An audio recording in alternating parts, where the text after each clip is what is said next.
শুভ সকাল বন্ধুরা, একটি সুন্দর সকাল আর তোমাদেরকে সাথে নিয়ে আমার আজকের ব্লগটা আমি শুরু করছি।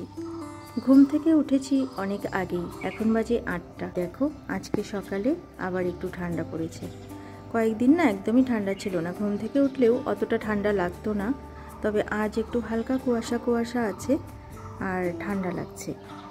বাইরের দিকটা দেখো কি ভালো লাগছে দেখতে।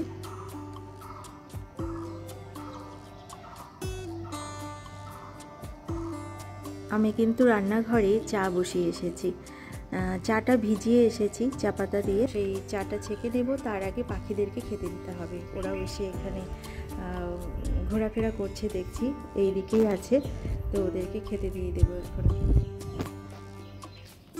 চলো রান্নাঘরে যাই। আর বিছানাগুলো এখনও তোলা হয়নি, গোপাল সোনাকেও জাগানো হয়নি।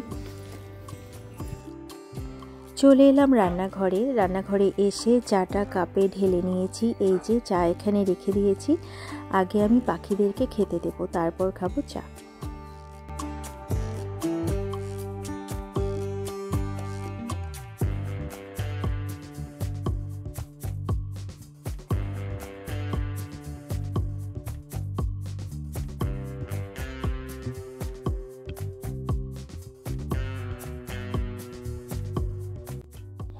এবার আমরা খাবো চা। রিচুর বাবা আমার জন্য অপেক্ষা করে বসে আছে, ওই দেখো। আর এই যে চা, বিস্কুট, জল সবই নিয়ে নিয়েছি। এটা আমার জল নয়, আমার জল খাওয়া হয়ে গেছে, এটা রিচুর বাবা খাবে। আর চা খেয়ে চলে এলাম এই ঘরে। বিছানাটা এখনও গুছানো হয়নি, তোমরা দেখতেই পাচ্ছ।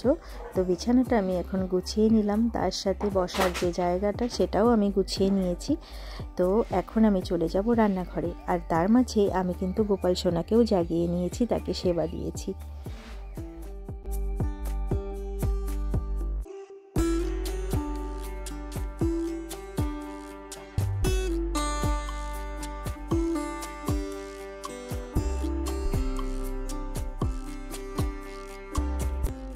এবার আমি চলে এসেছি রান্নাঘরে। আর দেখো আমি ভাত বসিয়ে দিয়েছি, আর একদিকে কড়াই বসিয়েছি, মাছ ভাজা করব, পাবদা মাছের ঝোল করব আলু বেগুন দিয়ে।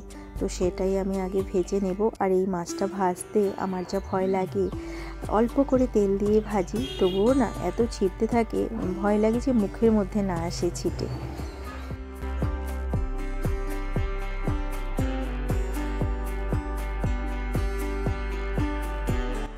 মাছগুলো ভেজে নামিয়ে রেখে সেই তেলের মধ্যে কালো জিরে ফোড়ন দিয়ে দেখো আলু বেগুন আমি দিয়ে দিয়েছি। নুন হলুদ দিয়ে এটা ভালো করে ভেজে নিয়ে তারপর আমি মশলাটা দিয়ে দেব। মাছগুলো ভেজে আমি এখানে নামিয়ে রেখেছি দেখো। আর আজকের মাছগুলো না একটু বড়, পাবদা মাছ না আমার বড় হলে খুব একটা ভালো লাগে না, একটু ছোট থাকলে সেটা খেতে বেশি টেস্ট হয়। যাই হোক, আমি রান্নাটা এবার তাড়াতাড়ি করে নেব। আর এখানে দেখো হাঁড়িটা উপর করে রেখেছিলাম, ভাত হয়ে গেছে, তো এখন ঢাকনাটা একটু ফাঁকা করে রেখে দিয়েছি। আর মশলাটা দিয়ে দিয়েছি আলু বেগুনের মধ্যে। অল্প করে মশলা আমি দেবো এটার মধ্যে, কারণ একদমই পাতলা করে করব আমি রান্নাটা, তাই অল্প মশলা দিয়ে এই দেখো করে নিয়েছি। এটা আমি কড়াইতেই রেখে দেব। এটা যদি আমি কোনো গামলাতে বা বাটিতে নামাতে যাই মাছগুলো ভেঙে যাবে, তো এটা কড়াইয়ের মধ্যেই থাকুক, আমি অন্য একটা কড়াইয়ে বাকি রান্নাগুলো করে নেব। আর এইদিকে দেখো মিষ্টি কুমড়ো আমি ভাজা করব কালো জিরে ফোড়ন দিয়ে, সেটা কেটে দিয়েছে দিদি। আর এই যে এখানে ভাজা করা আমার হয়েও গেছে, মিষ্টি কুমড়ো ভাজা করা, সেটা আর কি দেখাবো তোমাদের বলো। এবার আমি অন্যান্য রান্নাগুলো চটপট করে নেব, তা না হলে অনেকটাই দেরি হয়ে যাবে। একদিকে দেখো মসুর ডাল সেদ্ধ করতে বসিয়ে দিয়েছি।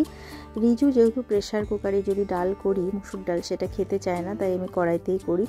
আর এই যে মাছের মাথাগুলো ফ্রিজ থেকে বের করে রেখেছি, এটা আমি নুন হলুদ মাখিয়ে নিয়ে ভেজে নেব। আজ আমি করব মাছের মাথা দিয়ে মুড়ি ঘন্ট। তো কড়াইতে তেল দিয়ে দিয়েছি, তেলটা গরম হলেই আমি মাছের মাথাগুলো ভেজে নিলাম। আর সেই তেলের মধ্যেই আমি আলু দিয়ে দিয়েছি, আর ফোড়নে যা যা লাগে সেগুলোও দিয়েছি। এটা আমি ভালো করে ভেজে নিয়ে তারপরে আমি চাল দিয়ে দেবো। চালটা আমি আগে ভেজে রাখিনি, সেটা আমি আলুর মধ্যেই দিয়ে দেবো। একবারে একসাথে ভেজে নিয়ে মশলা দিয়ে আমি ঝোল দিয়ে দেবো।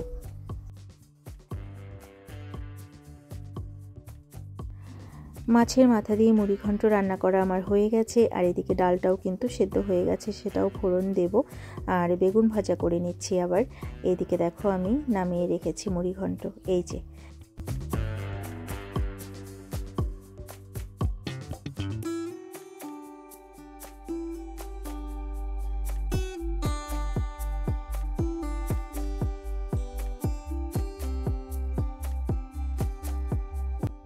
আজকে কি রান্না করলাম সেটা তোমাদেরকে আরেকবার দেখিয়ে দিচ্ছি। এই দেখো, এখানে বেগুন ভাজা করা আছে, এখানে আছে মাছের মাথা দিয়ে মুড়ি ঘন্ট, আর এই যে কড়াইতে আছে পাবদা মাছ আলু বেগুন দিয়ে করেছি। আর মাছটা কিন্তু আমি নামাইনি বাটিতে, কড়াইতেই রেখে দিয়েছি এখনও। আর এই যে এখানে আছে ডাল, মুসুর ডালটা আমি পেঁয়াজ দিয়ে করেছি আজ, অন্যদিন কালো জিরে ফোড়ন দিই, আজ পেঁয়াজ ফোড়ন দিয়েছি। আর এখানে আছে মিষ্টি কুমড়োর ছক্কা বা মিষ্টি কুমড়ো ভাজা। আজকের মতো আমি এইটুকুই রান্না করেছি বন্ধুরা, আর কিছু এখন করব না। আর কাল রাতে পাঁপড় ভাজা করেছিলাম, সেটা অল্প রয়ে গেছে, সেটা রিজুকে দেবো বা আমি খেয়ে নেবো। রিজুর বাবা সেটা খাবে না। আর আমি এবার চলে এলাম এইদিকে রিজু এখানে বসে একটু মোবাইল দেখছে। ওর এই ইউনিফর্মগুলো আমার কেচে দিতে হবে, তাই বিছানার উপরে রেখেছি। এগুলো এখন ওয়াশিং মেশিনে দিয়ে দেবো। আর রিজুর পরীক্ষা শেষ, তাই ওর খুব আনন্দ। তো চলো এবার অন্যান্য কাজগুলো আমি করে নেব। বন্ধুরা, তোমাদেরকে আরেকটা কথা বলে দিচ্ছি, এই ভিডিওটা কিন্তু আমার কয়েকদিন আগের, আর মাঝখানে আমি কোনো ভিডিও আপলোড করিনি, কারণ একটু ব্যস্ত ছিলাম। তাছাড়া আমার ভীষণ সর্দি কাশি হয়েছিল, সাথে জ্বর, তো সেই জন্য আর কোনো ভয়েস দিতেও পারিনি, কোনো ভিডিও আপলোড করতে পারিনি। আর দেখো, আমি স্নান করে এবার চলে এসেছি ঠাকুর ঘরে। এই যে দেখো, আমার পুজো দেওয়া হয়ে গেছে। আর আজকে বাগানের যত পিটুনিয়া ফুল ছিল প্রায় সবগুলোই রিজু তুলে নিয়ে এসেছে, আর তার সাথে গাঁদা ফুল। তো গাঁদা ফুলগুলো রেখে দেওয়া যাবে, এগুলো তো বাসি হয় না, 2-3 দিন পুজো দেওয়া যায়।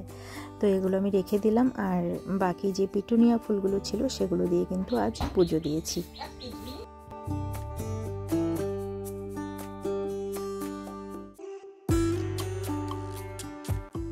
স্নান পুজো আমার সবই হয়ে গেছে। এবার খাওয়া দাওয়া করে আমি এসে জানালার ধারে একটু সময় দাঁড়ালাম। একটু সময় এখানে দাঁড়িয়ে থেকে জানালা বন্ধ করে দিয়ে তারপর আমার আবার রেডি হতে হবে, কারণ আজকে সন্ধ্যের সময় আমার একটা নাচের প্রোগ্রাম আছে। তো সেই বিষয়ে তোমাদেরকে সবই বলবো, আস্তে আস্তে তোমরা জানতে পারবে যে আমি কবে থেকে নাচ শুরু করলাম আবার। তো যাই হোক, সেটা পরে বলবো। আগে এটা দেখো, এই যে ফুলগুলো, এই ফুলগুলোর নাম আমি জানি না, তবে ফুলগুলো দেখতে কিন্তু ভীষণ ভালো।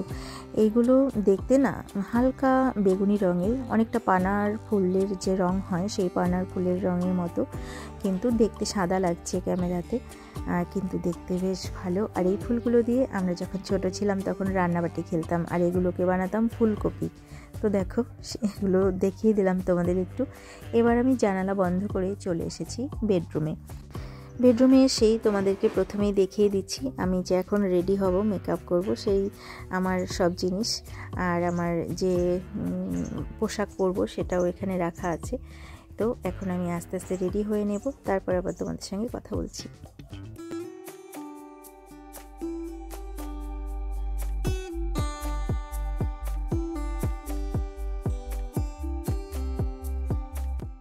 দেখো বন্ধুরা, আমি কিন্তু রেডি হয়ে গেছি। এবার গলার যে মালাটা সেটা একটু সেট করে নিচ্ছি কোমরের বেল্টের সাথে, যাতে মালাটা সরে না যায় নাচার সময়।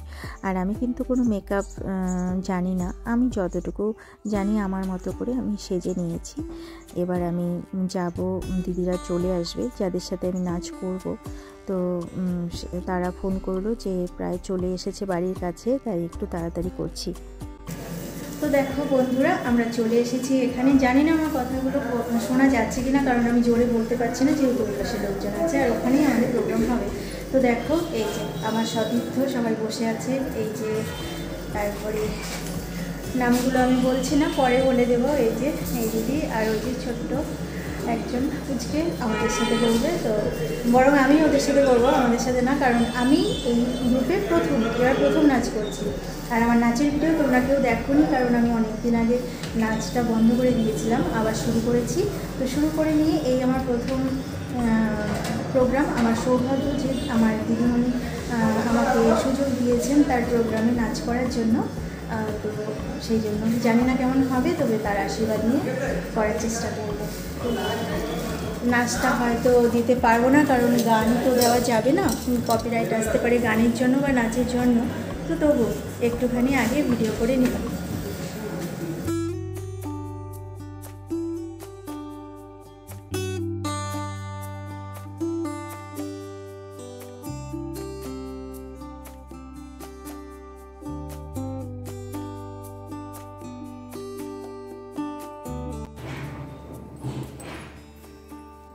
বন্ধুরা দেখো নাচ করে চলে এসেছি। তো নাচের ওই ভিডিওটা দিতে পারবো কিনা আমি জানি না, কারণ এই অনুষ্ঠানটা ছিল একটা ইউটিউব চ্যানেল থেকে করেছে, তো একজন ইউটিউবার করেছেন, তো সেই কারণে জানি না তার পারমিশন ছাড়া আমি ভিডিও দিতে পারবো কিনা। যদি সে পারমিশন দেয় তাহলে অবশ্যই নাচের ভিডিওটুকু দেব, আর তা না হলে তো দেওয়া সম্ভব নয়। তাহলে চলো এবার জামা কাপড় ছেড়ে হাত মুখ ধুয়ে গোপাল সোনাকে শয়নে দিতে হবে, সেবা দিতে হবে। তো চলো বন্ধুরা একটু পরে আবার কথা বলছি। হাত মুখ ধুয়ে ফ্রেশ হয়ে চলে এসেছি ঠাকুর ঘরে। গোপাল সোনাকে আমার শয়নে দেওয়া হয়ে গেছে। এবার আমি ঠাকুর ঘরের পর্দাটা নামিয়ে দিয়েছি, লাইটটাও অফ করে দেব। আর ঠাকুর ঘরে যে এই পর্দাটুকু ফাঁকা করে রাখি, এটা তো তোমরা জানোই কেন রাখি, তো এটা আমি পরে বন্ধ করে দেব। আর রিজু আসার সময় হয়ে এলো প্রায়। ওর বন্ধুর মাকে আমি ফোন করেছিলাম, তো ওদের খাওয়া দাওয়া হয়ে গেছে। রিজুর বাবা গেছে ওকে আনতে, আর আমি যে এসেছি জামা কাপড়গুলো ব্যাগ সব এখানে রেখে দিয়েছি, এগুলো আমি ঠিকঠাক করে গুছিয়ে নেব। আর রিজুর কথা বলতে বলতেই দেখো ও চলে এসেছে। এবার ওর কাছে ও কি আনন্দ করলো ওর বন্ধুর বাড়িতে গিয়ে, জন্মদিনে গিয়ে, তো সেটাই এবার শুনবো।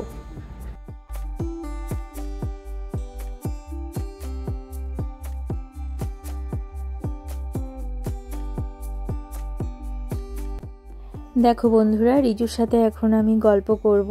ও কি করলো ওই বাড়িতে গিয়ে সেগুলো সব শুনবো। বন্ধুদের সঙ্গে কত আনন্দ করেছে সেই গল্পগুলো এখন আমি সবই শুনবো। আর এই যে ওর বাবাও চলে এসেছে। ওর বাবা আগে আমাকে নিয়ে এসেছে প্রোগ্রামের ওখান থেকে, তারপর গিয়ে আবার রিজুকে নিয়ে এলো ওর বন্ধুর বাড়ি থেকে। আর বন্ধুরা আজকের ব্লগটা আমি এখানেই শেষ করছি। আবার অন্য কোনো দিন অন্য কোনো নতুন ব্লগ নিয়ে তোমাদের সামনে হাজির হয়ে যাব। ততক্ষণের জন্য তোমরা ভালো থেকো, সুস্থ থেকো আর হাসি খুশি থেকো। আমার এই ব্লগটা যদি তোমাদের ভালো লেগে থাকে তাহলে একটা লাইক করে দিও। আজকের মতো এখানেই আসছি। ভালো থেকো তোমরা সবাই।